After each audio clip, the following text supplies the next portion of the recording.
Assalamualaikum warahmatullahi wabarakatuh dan selamat pagi.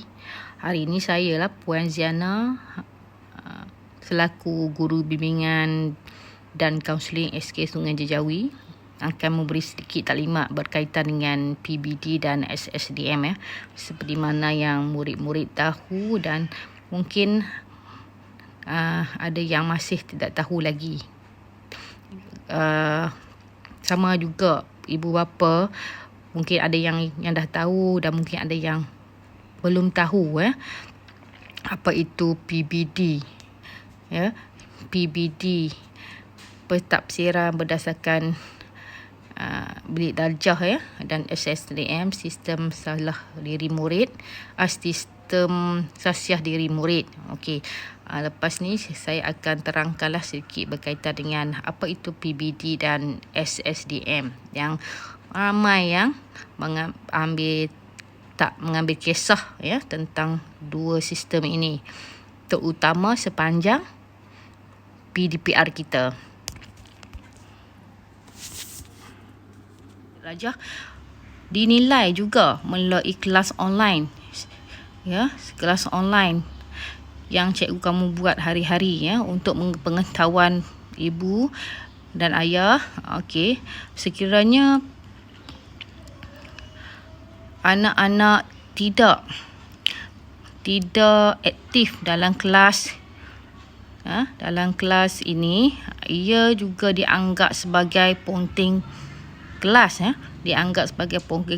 dan dia boleh dicatat atau diisi dalam sistem SSDM. Sistem SSDM ni adalah sistem di mana kita menulis baik dan tidak baik kelakuan anak-anak murid kita di sekolah ataupun sepanjang PDPR. Jadi di sini saya tegaskan untuk para ibu bapa supaya tidak ambil mudah walaupun kita belajar online.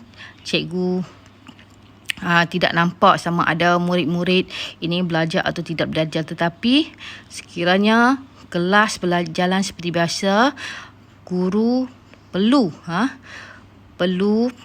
mendapat maklum balas daripada murid-murid setiap kali guru menghantar tugasan.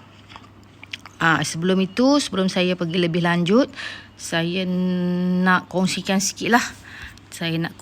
sikit berkait apa itu PBD. Okey, di sini saya akan terangkan sikit apa itu PBD, iaitu pentafsiran bilik darjah. Okey, untuk sedia maklum pada ibu bapa semua, pentafsiran bilik darjah ni merupakan pentafsiran yang berterusan dalam sesi pengajaran dan pembelajaran untuk mendapat maklumat tentang perkembangan dan kemajuan, kebolehan dan pencapaian murid.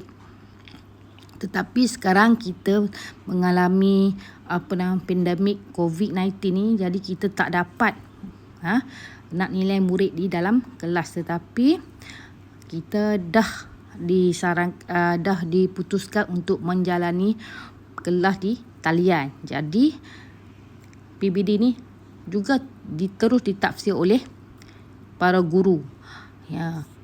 Okey, kita tengok apa kepentingan PBD. Untuk makluman tuan-tuan, guru, kenapa penting PBD ni pada guru dan juga kepentingan kepada murid. Okey, PBD ni dapat membantu guru dalam mengesan perkembangan murid untuk membuat penilaian sama ada murid itu mendapat band 1, band 2, 3, 4, 5 dan 6. Band 6 ni maksudnya yang paling tinggi TP. Mungkin sekarang dia panggil TP1, TP2, TP3, TP4 dan TP5 dan 6 lah. Paling tinggi itu TP6. Jadi untuk mendapat TP6 memang sukar,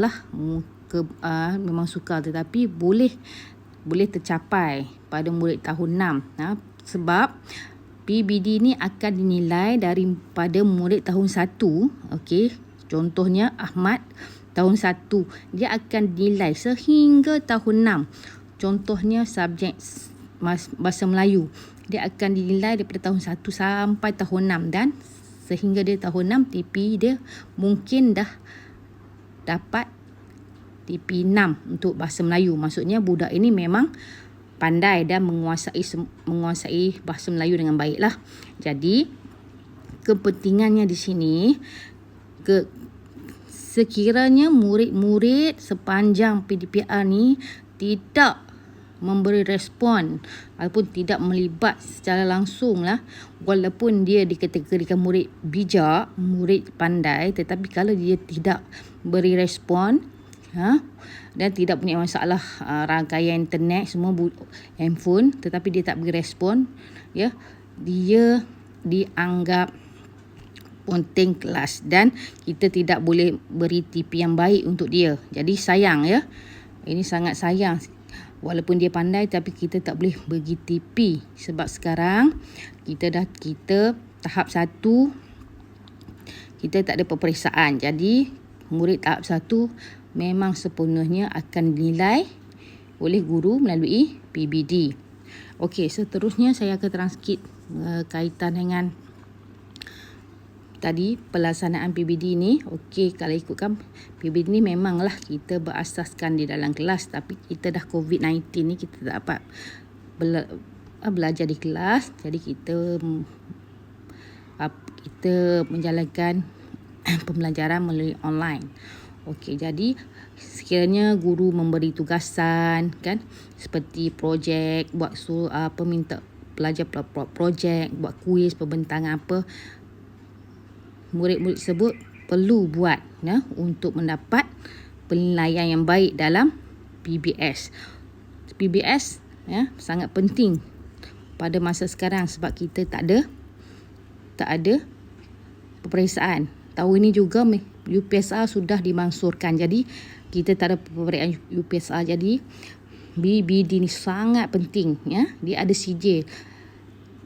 Budak murid, terutama murid-murid tahun 6 ni, dia akan diberi CJ pada hujung tahun, CJ PBD untuk kemasukan ke sekolah menengah ataupun sekolah asrama penuh. Mereka akan tengok ni CJ PBD ni. Jadi saya minta sangat para ibu bapa memberi kerjasama kepada guru-guru SK Sungai Jawi dan menggalakkan anak-anak semua aktif dalam pembelajaran online, ya. Sebabkan apa? Sebab kita mungkin akan dilanjutkan sampai bulan Ogos, tak pasti, ya, saya pun tak pasti. Oleh itu penilaian ini sangat penting, ya. Setiap bulan cikgu kelas, cikgu mata pelajaran dia akan kutip data untuk dipanjangkan kepada PPD. Jadi kalau sekiranya anak-anak murid ataupun anak-anak tuan-puan tidak pernah tidak aktif dalam kelas online ni, maka mereka rendah. Jadi sukar untuk mereka pergi ke sekolah menengah. Mungkin mereka boleh pergi sekolah menengah, tetapi nak ditempatkan di kelas-kelas tertentu tu agak sukar sebab penilaian mereka terbatas sebab mereka tidak aktif dalam PDPR. Baik, ya. Itu untuk PDPR. Jadi lepas ini saya akan terangkan sedikit mengenai SSDM, Okey. Untuk maklumat ibu bapa dan murid-murid, pada mula tadi saya ada terangkan mengenai SSDM, iaitu sistem siasah diri murid, ya. Okey. Sistem siasah diri murid ini pun penting, ya, di dalam sijil berhenti sekolah murid. Jadi sekiranya murid-murid tidak pernah aktif atau tidak pernah join dalam PDPR, sepanjang PDPR ini, guru-guru mata pelajaran ataupun guru kelas dia tahu murid mana yang tak pernah aktif dan aktif. Jadi guru terpaksa mengisi nama-nama murid yang tidak aktif ni dalam sistem SSDM ni. Kepada murid yang aktif, alhamdulillah, tahniah cikgu ucapkan, ya, kerana kamu aktif untuk bantu diri kamu. Kepada murid yang tidak aktif ini, cikgu harap sangat lepas ini kamu masuklah kelas, buatlah kerja sekolah yang cikgu berikan. Walaupun sekiranya kamu ada masalah rangkaian internet, okey, ataupun handphone, ada masalah handphone terpaksa berkongsi dengan kakak-kakak, itu kamu boleh maklumkan kepada guru kamu. Mungkin guru kamu akan mempertimbangkan untuk kamu, ya. Jadi di sini sistem SSDM ni adalah satu sistem yang diuruskan oleh KPM, kementerian kita, untuk mementingkan amalan baik, dalam membentuk amalan baik murid-murid.